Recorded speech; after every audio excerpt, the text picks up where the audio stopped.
La cour criminelle de Libreville, conduite par le président de l'institution, Edouard Ogandaga, a condamné lundi à la réclusion criminelle à perpétuité Pambou Moussunda Aristide pour l'assassinat avec préméditation d'une jeune fille de 12 ans, un crime rituel commandité par le sénateur du département du Komo-Kango et Komie-Yege Gabriel.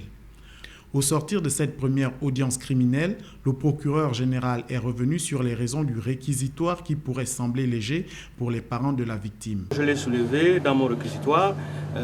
L'idéal aurait été que cet accusé-là soit condamné à la peine de mort. Mais malheureusement, la peine de mort a été abolie tout récemment par une loi de 2010, si bien que la seule peine la plus haute qui restait, c'est la réclusion criminelle à perpétuité.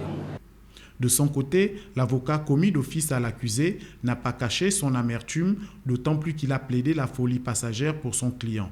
Et c'est dommage que très souvent la Cour condamne sans prendre le soin de chercher à comprendre l'état psychologique dans laquelle la personne est. Le président de la Cour criminelle qui a conduit ces débats est également revenu sur la situation du sénateur cité dans cette affaire de crime rituel. Il est évident que ce sénateur a été cité dans cette affaire depuis le début.